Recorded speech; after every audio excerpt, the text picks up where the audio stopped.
Maaga nga kaming gumising ngayon dahil naisipan naming mag-asawa na mamalengke ngayong araw. Kada linggo nga lang kami nakakapamalengke dahil sa may pasok naman kami mula Lunes hanggang Sabado. Nakakapamili nga rin naman ako minsan ng paunti-unti dahil sa bayan naman ako nagtatrabaho. Kaya lang hindi ko naman kayang mamili ng maramihan dahil nagmomotor lang din naman ako pauwi. Eto nga't dahil sa maaga at hindi pa naman gaanong mainit ay isasama namin itong si Kiro. Kaya lang naman itong si Kiro ay kaligalig at nagpahabol pa muna bago naman sasama. Habi nga nitong si Kiro ang makipaghabulan sa mga manok tuwing umaga na lang. Nako, sinasabi ko talaga sa inyo na itong mga manok namin ay hustong-husto na sa exercise dahil sa pakikipaghabulan dito kay Kiro. Baka nga pag kinatay namin itong mga manok na ito, mas lamang pang muscle kesa sa laman. Hindi nga ata mabubuo ang araw nitong si Kiro kung walang manok na mapeperwisyo. Buti na lamang din talaga at wala siyang napapatay. Naku, kung hindi mapapalo talaga ito ni nanay. Kaya nga ito't nang mahuli ko ay inilagay ko na rin siya agad sa kanyang carrier para hindi na rin magtatakbo at kung saan pa magpupunta. Matapos din naming gumayak ay agad na rin kaming umalis dahil sa linggo nga ngayon at 10 AM ang aming church service. O diba, napakaganda talaga ng umaga dito sa probinsya. Sino ba naman ang hindi maa-amaze kung ganyan kaganda ang bubungad sa'yo kada umaga? Nung lumipat nga kami dito sa Zambales, ang sabi nila madali lang daw ako ditong magsasawa dahil nasanay nga ako sa Manila. Pero alam nyo, habang mas tumatagal ako dito ay mas na-appreciate ko ang probinsya. Dito kasi hindi ko na kinakailangang makipagsiksikan at makipagbalyahan, makasakay lang ako ng jeep. Tapos wala pa ditong traffic. Nandito na nga tayo sa palengke ng Santa Cruz, Zambales.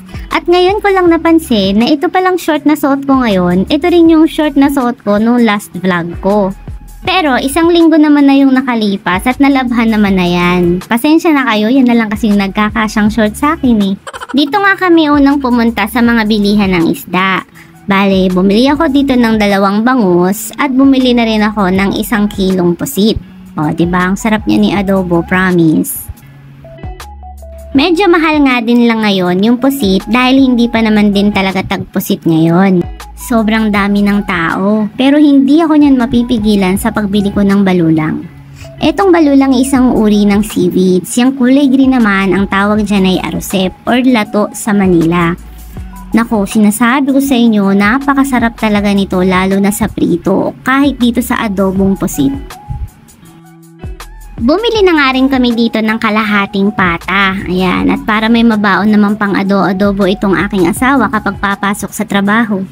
Habang ako nga ito'y naglalakad-lakad na, naiisip ko parang may nakalimutan ata kaming bilhin.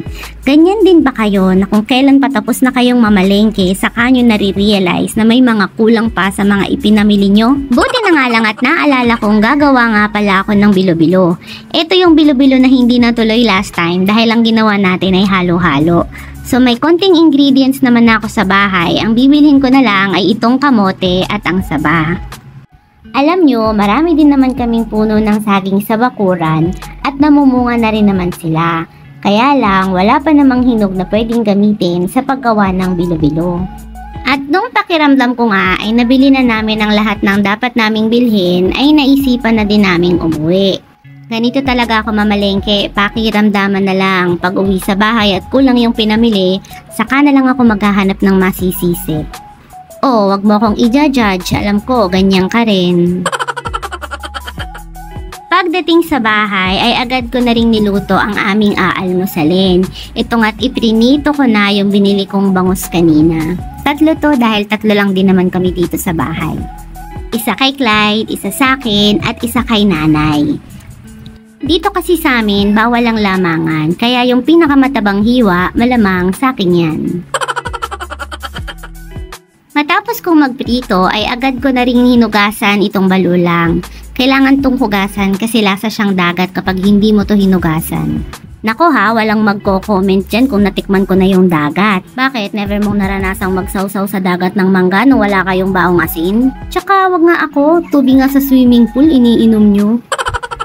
Mga 3 o 4 na beses ko ata itong hinugasan. Etong balulang, hindi kagaya ng sa arosep, binabanlian to ng mainit na tubig. Kung bakit binabanlian ng mainit na tubig, hindi ko rin alam. Basta dapat banlian siya ng mainit na tubig para mag-green-green siya, parang ganyan. At syempre, matapos nating itong mabanlian, itatapon natin yung mainit na tubig. O, hindi tayo Korean, kaya hindi ito seaweed soup.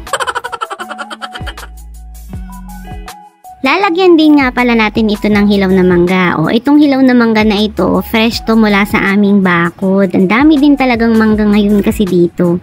Nilagyan din namin ito ng sibuyas at ng bagoong na isda. Naku, habang kinikiwar-kiwar nga ito ng aking asawa ay naglalaway na ako.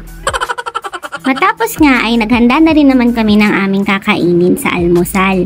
Nauna na nga rin si nanay kumain dahil nga ang dami rin naman naming seremonyas bago kumain. Ang ulam nga namin ay yung prinitong bangus at itong balulang. Siyempre, dahil almusal, mawawala ba naman ang kape? Napakasimple din lang talaga ng buhay dito sa probinsya. Alam mo, nung nasa Manila pa ako, ang dami-daming bagay na gusto kong mangyari. Ang hilig kong ikumpara ang buhay na meron ako sa iba. Pero na-realize ko na dapat na ipagpasalamat ko na lang itong buhay na meron ako ngayon. Kasi alam mo, yung buhay na meron ka, meron ding tao na naghahangad niyan, kaya mapalad ka pa rin. Isa pa, lahat naman tayo ay nakakaranas ng problema at mga kakulangan sa buhay. Sabi nga sa 1 Corinthians 10:13, walang pagsubok na dumarating sa inyo na hindi naranasan ng ibang tao. Ngunit, maaasahan natin ang pangako ng Diyos na hindi niya tayo pababayaang subukin ng higit sa ating makakaya.